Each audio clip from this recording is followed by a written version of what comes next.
Hello বন্ধুরা, তো আজকে বলবো যে পায়রা ঘন্টার পর ঘন্টা ওরা পায়রা আপনি কীভাবে চিনবেন। আর যেই জিনিসগুলো বলবো আশা করছি ইউটিউবে হয়তো কেউ বলেনি, তো এই জিনিসগুলো দেখলে কিন্তু আপনারা বুঝতে পারবেন যে একটা পায়রার মধ্যে ঘন্টার পর ঘন্টার ওরা ক্ষমতা আছে। তো আমি পায়রা ধরে আপনাদের বলবো যে কোন জিনিসগুলো কিন্তু মানে সব থেকে মেন জিনিস, আর আছে যে মেন জিনিসগুলো তো ওগুলো বলছি না, কিন্তু এই জিনিসগুলো অনেকেই জানে না। তো ওই জিনিসগুলো আপনাদের বলে দেবো যে একটা ভালো পায়রার মধ্যে কোন জিনিসগুলো থাকে। তো দেখেন আমি পায়রা ধরে আপনাদের দেখাচ্ছি যে কোন জিনিসগুলো থাকে মেন। তো প্রথমেই একটা আপনাদের পায়রা দেখাচ্ছি, তার মধ্যে কোন জিনিসটা দেখবেন দেখেন। আমি এক একটা পয়েন্ট একটা একটা জিনিস দেখে আপনাদের বোঝানোর চেষ্টা করবো। দেখেন এই দেখেন, এই যে এই চোখের পট্টিটা দেখতে পাচ্ছেন, এই যে এই চোখের পট্টিটা, এই পট্টিটা দেখেন মাথার থেকে যদি উপরে উঠে যায়, এই পট্টি যদি মাথার থেকেও পায়রার উপরে উঠে যায় তাহলে বুঝতে পারবেন একটা দুর্ধর্ষ লেভেলের পায়রা। এই যে চোখের পট্টিটা দেখছেন, এই দেখেন এই মাথার থেকেও উপরে যদি উঠে যায়, এই পট্টিটা খাড়া উঠে যায়, আর এই পট্টিটা পাতলা হবে, কতটা পাতলা দেখেন বুঝতে পারবেন। এইটা মাথার থেকে উপরে উঠে যাবে। তো এইটা হলো গেল মেন একটা জিনিস, এই পট্টি এই মাথার থেকে উপরে উঠে যাবে। এই যে পট্টিটা দেখতে পাচ্ছেন, এটা মাথার থেকে উপরে উঠে যাবে, দুর্ধর্ষ লেভেলে পায়রা হয় এইসব পায়রা। তো আরেকটা জিনিস আপনাদের দেখাচ্ছি, তো আরেকটা জিনিস দেখাচ্ছি দেখেন, এই পায়রাটার পা মানে পায়ের মধ্যে কোন জিনিসটা থাকে যেটা আপনারা জানেন না অনেকে। এই দেখেন চোখ, এই দেখেন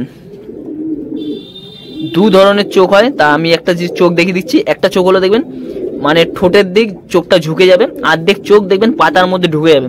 এই যে যেমন চোখটা দেখতেছেন, অর্ধেক চোখটা কিন্তু পাতার মধ্যে ঢুকে গেছে, দেখেন চোখের পাতাটা মধ্যে ঢুকে ঠোঁটের দিক ঝুঁকে যাবে। ঠোঁটটা রোদ এসছে এখন, এই দেখেন এই চোখটা দেখেন ঠোঁটের দিক ঝুঁকে গেছে, অর্ধেক চোখটা দেখেন পাতার মধ্যে ঢুকে গেছে। এই দেখেন অর্ধেক চোখ এরকম পাতার দিক ঢুকে ঠোঁটের দিক ঝুঁকে যাবে, আর এদিকে দিকে অল্প একটু বেরিয়েছে। আর একটা চোখ কি হয় মানে টিউবলাইটের মতো বাইরে বেরিয়ে থাকে, আমি ওটাও দেখিয়ে দিচ্ছি।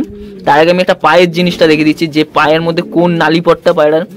রোদ এসছে, এবার দেখবেন পায়রার চোখ, এই দেখেন এই যে এই পাশ থেকে মোজা বেরোবে, এইখান থেকে একটা টানা মোজা বেরোবে পায়ের মধ্যে যে জিনিসটা দেখবেন।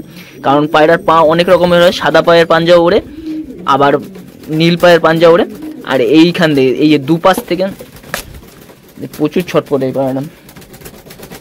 এই দেখেন এই পাশ থেকে পাঞ্জা উঠেছে দেখেন, এই দেখেন এই যে এই পাশ থেকে একটা টানা পাঞ্জা হবে, এই পাশ থেকে পাঞ্জা হবে, আর এইখান থেকে পরিষ্কার হবে, আর একটা পাঞ্জা হলে এইখান থেকে উঠবে, এইখান থেকে। পাঞ্জার বিষয়টা তো আশা করি বুঝলেন যে দুপাশ থেকে মোজা উঠবে, যেরকম পায়রাটা দেখলেন ওই মোজা ওঠা পায়রাগুলো কিন্তু খুবই ভালো পায়রা হয়। আর পায়রার ডানা একটা জিনিস দেখবেন, যদি এইটা থাকে পায়রার মধ্যে তাহলে বুঝতে পারেন পায়রাটা দুর্ধর্ষ লেভেলে ওড়ান আছে।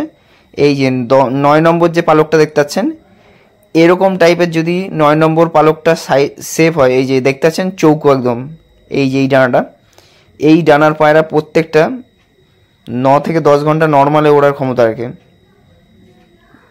মানে বিন্দাস ওড়ার ক্ষমতা রাখে, মানে গমে জাস্ট।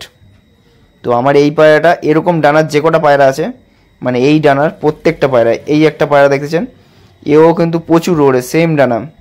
মানে এই পায়রার লাইন বলে না, এরকম লাইনের যে কটা পায়রা আছে, মানে ওরকম ডানার যে কটা পায়রা আছে ওদের মধ্যে প্রচুর ওড়ান থাকে। এই যে 9 নম্বর পালকটা দেখতে পাচ্ছেন, না গোল হবে না তীরের মতো ছুচলো হবে, একদম দেখবেন মাথাটা গিয়ে একদম চৌকো হয়ে যাবে। চৌকো মানে বুঝতে পারছেন একদম ডাইরেক্ট চৌকো থাকবে, না গোল না ছুচলো। তো এই জিনিসটা বুঝলেন যে এই পায়রার ডানা 9 নম্বর পালকটা যদি ওরকম মানে চৌকো হয় তাহলে বুঝতে পারেন এই পায়রার দুর্ধর্ষ ওড়ান আছে। এবার বাকিটা আপনি তো মানে পায়রা পোষেন বোঝেন, তো আপনার এক্সপেরিমেন্টে যতটা আপনি বুঝতে পারেন সেই হিসেবে পায়রা নেবেন।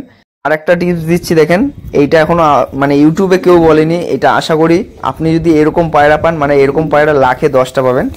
যেই পায়রা গরম নেওয়ার সময়, যে পায়রাটা আপনার গরম নেওয়ার সময় যদি এক ফোঁটাও লেজ না খোলে, সেই পায়রা আপনি বুঝতে পারবেন এটা একটা দুর্ধর্ষ লেভেলের পায়রা, মানে এটা পায়রার রাজা পায়রা। মানে এই পায়রার মধ্যে যেমন ওড়ান থাকে তেমন এই পায়রা ব্রিডিংয়ের জন্য, আর এই পায়রা মানে সব কিছুতে একদম ওকে পায়রা হয়। যেসব পায়রা দেখবেন মানে এই যে গরম নিচ্ছে তখন যদি লেজটা, অন্য পায়রা কী করে লেজ ঘষিয়ে নিয়ে চলে যায়, কিন্তু এ কিন্তু ওরকম চওড়া করে লেজ ঘষাবে না, যেমন বন্ধ লেজ থাকবে ওরকমই বন্ধ লেজ করে লেজ ঘষাবে, কিন্তু এই পায়রা যতই যা হোক লেজ খুলবে না। এই পায়রার বাচ্চাও দুর্ধর্ষ হয়, এই পায়রার বাচ্চাও দুর্ধর্ষ হয়। তো এই জিনিসটা কেউ বলেনি এখনও, তো আমার এক্সপেরিমেন্টে যতটা বলে এইরকম পায়রা মানে প্রচুর ওড়ান থাকে, এর বাচ্চার মধ্যে ওড়ান থাকে, আর এর বাচ্চার মধ্যে ওড়ান থাকে, মানে অন্য লাইন দিয়ে ঘোরালো সেই বাচ্চার মধ্যে কিন্তু ওড়ান থাকে প্রচুর। তো এই জিনিসটা এখনও মানে কেউ বলেনি ইউটিউবে। তো আরেকটা টিপস দিয়ে দিচ্ছি, যেই পায়রার হাড্ডি যত শক্ত হবে, যত বেশি শক্ত হবে তত কিন্তু গরম ওয়েদারে উড়বে, যত বেশি শক্ত হবে তত গরম ওয়েদারে উড়বে, আর যত বেশি নরম হবে ঢিলা হবে তত কিন্তু ঠান্ডা ওয়েদারে উড়বে, মানে কম উড়বে আর এক কথায়। আর যত শক্ত হবে, আপনি হাড়টা নেবেন এরকম উপর দিয়ে থাবড়াবেন পায়রাটার বুকের হাড়ের মধ্যে। যদি আপনার যে পায়রাটা বেশি ওড়ে সেই পায়রার বুকে হাড়ে মানে থাবড়ে দেখবেন অন্য পায়রার থেকে বেশি শক্ত হবে, যেই পায়রাটা বেশি দম। মানে এই হাড়টা দেখতে পাচ্ছেন পিঠের উপর থেকে, আর পেটের এই হাড়টাকে দুদিক দিয়ে চাপ মারবেন, কতটা টাইট মানে আপনি বুঝতে পারবেন। এটা কিন্তু খারাপ পায়রা হলে এইটা কিন্তু আপনার ঢিলা হবে, কিন্তু মানে যে পায়রাটা ভালো ওড়ে সেই পায়রাটা আপনি যদি দুপাশ থেকে চাপ মারেন একটা মানে ইটের মতো লাগবে, মনে হবে দুপাশ থেকে একটা ইট ধরে আছি, এরকম একটা যদি পায়রার মধ্যে হয় তাহলে বুঝতে পারেন এই পায়রা প্রচুর উড়বে গরমের মধ্যে।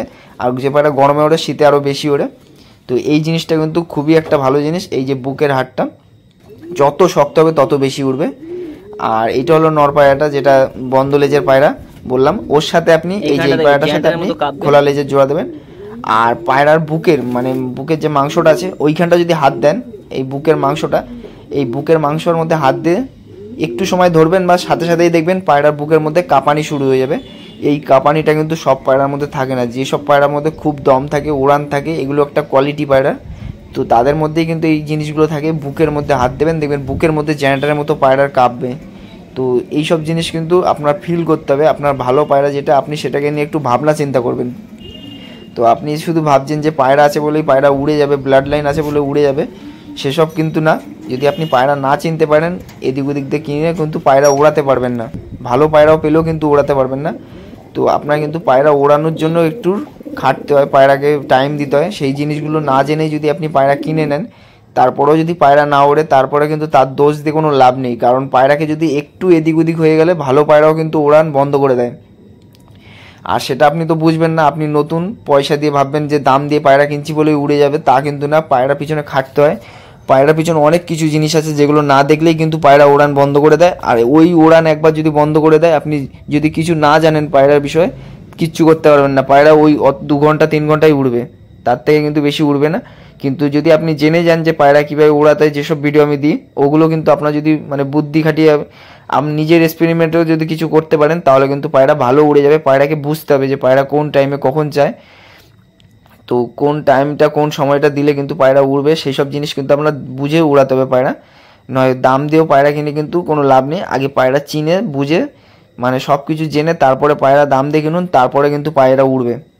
এবার ভালো ব্লাডের পায়রা আপনি যদি কিনে আনেন, তখন কিন্তু পায়রা যদি ছোট থাকে, বিন পড়ে থাকে বা দের পর থাকে, তখন কিন্তু পায়রা উড়ে যায়। তারপরের থেকে যদি আপনি কিছু না জানেন, তখন কিন্তু আর পায়রা ওড়ে না। তো অনেকের ভাবনা চিন্তা আছে এইসব যে আমি দাম দিয়ে কিনবো বলেই যে পায়রা উড়বে, তো ওইসব ভেবে কিন্তু কোনো লাভ নেই। যদি না ওড়াতে জানেন তাহলে কিন্তু ওই প্রথমে কদিন উড়বে, তারপরে যে ওড়ান বন্ধ করে দেবে আর উড়তে পারবে না, তো তখন তার দোষ হবে যে যে পায়রা ভালো দেয়নি। তো আগে পায়রা চিনে নেওয়া ভালো, তারপরে পায়রা কেনা ভালো।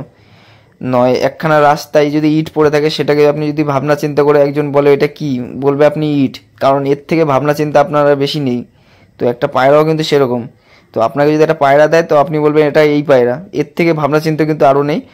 তো এই পায়রায় কীভাবে উড়াতে হবে, কীভাবে কোন টাইমে জল দিতে হবে, কোন টাইমে খাবার দিতে হবে, কোন টাইমে রাতের বেলা জল দিতে হয়, এইসব যদি কিছু নাই জানা থাকে, তখন কিন্তু পায়রার দাম দিয়েও কিন্তু কোনো লাভ নেই। তো ভাবনা চিন্তার উপরে সব কিছু, মানে আপনার এক্সপেরিমেন্টও লাগবে এর মধ্যে, পায়রা কোন টাইমে কখন ওষুধ দিতে হবে, জল দিতে হবে, এইসব কিন্তু দেখতে হয়।